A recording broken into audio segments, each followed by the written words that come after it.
The planet we live on is full of mysteries, some that are modern day and with the passing of time will be solved, and then others that have endured for centuries with no solution in sight. In this video we'll be taking a look at both modern and old. So from the CIA's version of a Cicada 3301 statue outside their headquarters that no one can seem to crack, to an unusual and disturbing illness that mystified doctors in the 1900s. In this video, we'll be taking a look at world mysteries. But before we begin, we'd like to do a quick Patreon plug, which you can skip if you're not interested, but you wouldn't believe how much content you'll be missing out on. Our two most recent Murderous Minds and Mind of Madness episodes were on Bin Laden and the DC sniper attacks, and we'll be uploading the truck stop killer and a documentary on Ricardo Lopez over the next few days. So to not only show your support for the channel, but also get access to all of our documentaries, then head on over to Patreon. It'll be the best $2 you spent all month. But remember, as has been the case from the very start, if you genuinely cannot afford $2 a month, we offer all of our Patreon exclusive content for free, no questions asked. We understand times are tough, and not everyone can afford it, but still find value and escape in our work.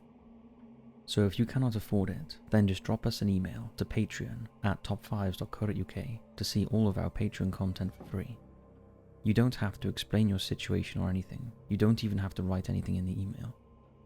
If you're wondering why we don't just upload the Patreon documentaries to YouTube, it's because by posting it on Patreon, we can talk about the topics unfiltered and uncensored. Now with that out of the way, let's take a look at 5 incredible unsolved mysteries of the world we live in, and try and get to the bottom of them. Living statues. As the world recovers from the worst pandemic in our lifetimes, is it possible that another is just around the corner? We've all heard of the 1918 Spanish flu pandemic, which has been compared to the COVID pandemic we are currently experiencing. However, few will be aware of another equally terrifying disease that swept the world at around the same time: sleepy sickness. In 1916, an unusual and disturbing illness emerged that eventually took the lives of over 1 million people and left countless others severely debilitated, often frozen inside unresponsive bodies. Young people, especially women, were the most vulnerable to the disease, although it affects all ages.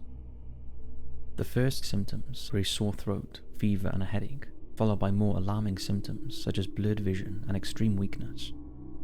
Within hours, some victims experienced tremors, abnormal bodily movements, severe muscle pains, and delayed mental response. Symptoms advanced with terrifying speed, and even after receiving medical attention, patients deteriorated rapidly. Before falling into a coma, behavioral changes appeared, including psychosis and hallucinations, followed by increased drowsiness. Doctors were completely baffled by the bizarre epidemic that spread through Europe and the rest of the world. They named the disease encephalitis lethargica, which means inflammation of the brain that makes you tired, although it was more commonly referred to as sleepy sickness. Those that survived the disease often remained in a coma indefinitely, sometimes for months or years. And although full recoveries were not unheard of, they were very rare. Many of those stricken with the disease experienced ill effects for the rest of their lives, including vision problems, difficulty swallowing, personality changes, and sometimes permanent psychosis.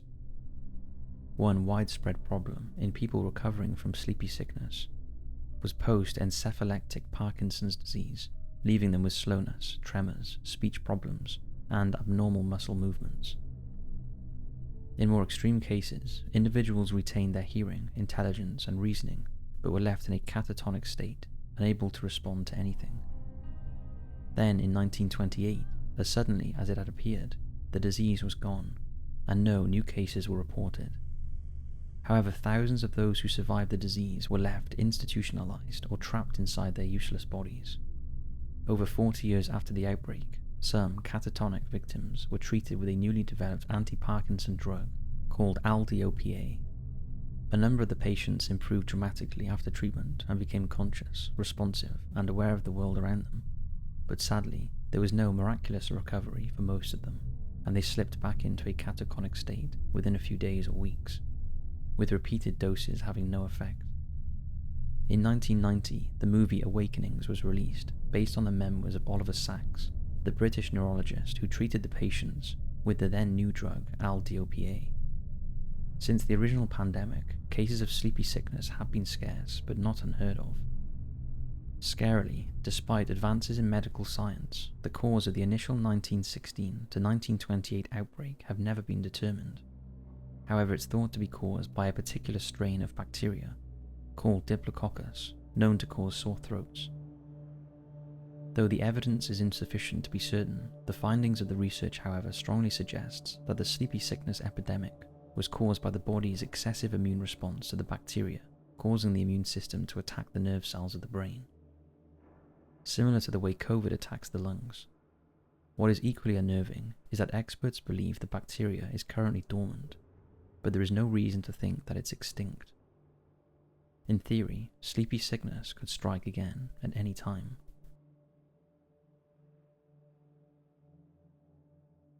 Saddle Ridge Hoard. In February of 2013, Mary and her husband John, not their real names, from Sierra Nevada, California, were walking their dog on their own grounds when Mary noticed something strange on the side of the trail that looked like an old tin can poking out of the ground.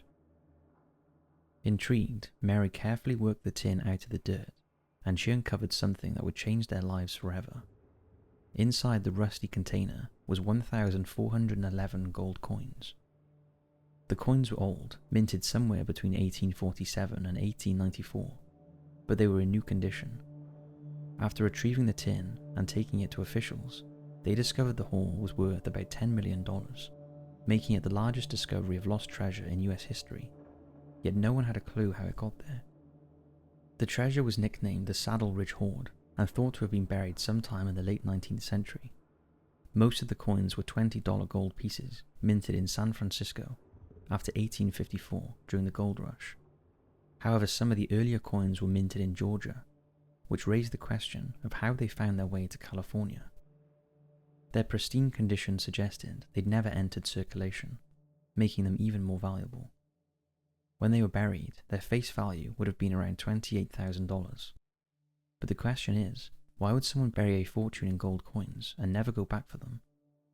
It's been theorized they were the proceeds of a 1901 bank heist in San Francisco, when an employee walked out with around $30,000 in gold coins. However, the US government has ruled this out, as the coins don't match those you'd expect to find from that particular robbery. Others believe they might have been the life savings of a miner who struck gold during the gold rush, who died before he could retrieve his treasure. Another theory is the original owner of the property they were found on didn't trust banks and buried his wealth on the grounds, dying before telling anyone where it was. But for now, the origins of America's largest gold treasure haul is a complete mystery, and one that may never be solved, as both the location of the coins and the identity of the people who found them are being kept a close secret.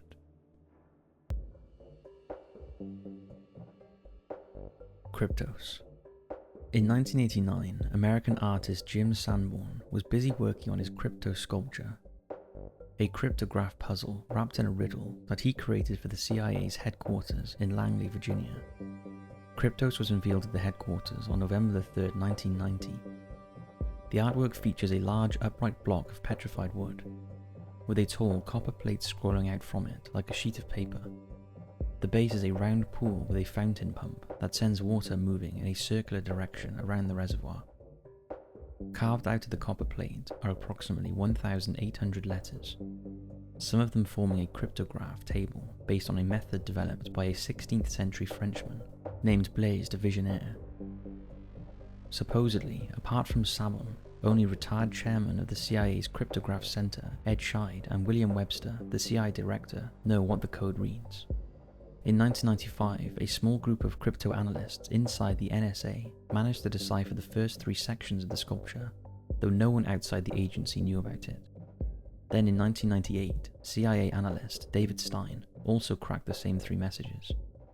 A year later, California computer scientist Jim Gillogly gained public notoriety when he cracked and released the same 3 messages.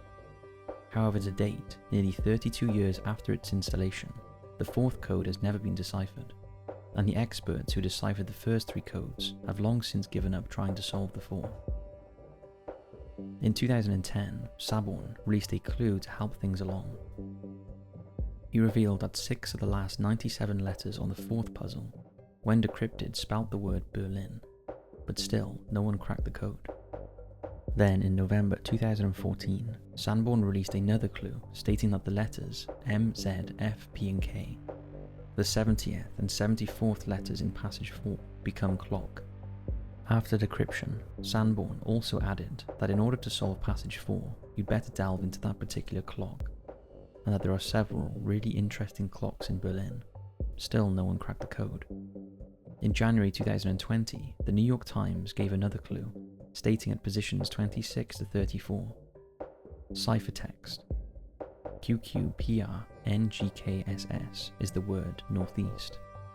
Then in August 2020, Sanborn revealed that the 4 letters in positions 22 to 25, ciphertext FLRV, in the plaintext are east. But still, no one has cracked the code, and even if they do, there's an additional message they'll still need to resolve. Once decrypted, the 4th section reveals a riddle, which Sanborn has said requires sleuths to be on the CIA grounds to solve. Just to make things even more difficult, Sanborn has admitted Kryptos includes intentional spelling errors and misaligned characters set higher on a line of text than characters around them. He also claimed that Ed and William only thought they knew the solution, but in fact they didn't. He had deceived them. Sanborn is 76 years old now and has mixed views on whether he wants the puzzle to be solved. He'd like to see Kryptos solved in his lifetime, but he also enjoys that some of the smartest minds in cryptography, including those at the CIA and NSA, continue to be baffled by his work. Anyone out there who thinks they can crack the code would most likely mean an instant career for the CIA.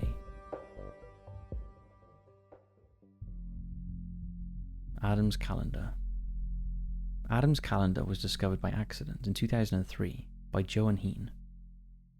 Johan was flying his plane above hilly terrain in the Mpumalanga region of South Africa, searching for a fellow pilot who had crashed into the hillside, when he spotted a strange stone formation right on the edge of a high mountain cliff from above. After recovering the injured pilot from the crashed plane, Johan returned to the site with 5 experts to see if they could explain what he had seen. Incredibly, all 5 of them dismissed the find as just a pile of stones. So Johan did his own investigations, and his early research found the configuration of stones to have 4 cardinal directions, indicating the solstices and equinoxes in a similar manner to Stonehenge in the UK.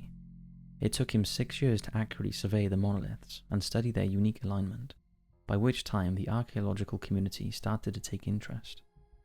The site consists of an outer stone circle about 30 meters in diameter. Inside it are several monoliths arranged in a complex pattern. The layout appears to have been built in astronomical alignments, making the site a calendar, but because the north-south, east-west alignment is out by 3 degrees, 17 minutes and 43 seconds, it indicates the structure is at least 25,000 years old, based on archaeo-astronomical calculations. 2 upright stones lie at the circle's centre with carvings upon them. These stones, and much of the building materials, appear to have been transported from a distance, and the original shape of this calendar site is still discernible from aerial images, although not immediately obvious at ground level.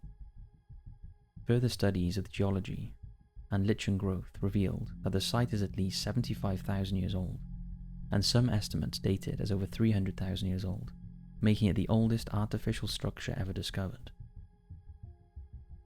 If the monument is indeed that old, it would rewrite human history, as it would almost certainly require the involvement of a sophisticated culture to aid in its construction. There are other structures and stone circles surrounding the site, which are built with complementary alignments, connected by a series of channels. Researchers believe these channels are rough roads to give access to Adam's Calendar. Even today, the calendar works perfectly, as it allows people to track the time of day and year by following the shadow of the setting sun. The sun's shadow is cast by the taller monolith across the centre of the flat stone beside it. Research also uncovered sound frequencies which the rock formations receive from the earth underneath them. As technologies have advanced, scientists have successfully worked upon detecting the sound frequencies and measured them with all acoustic properties.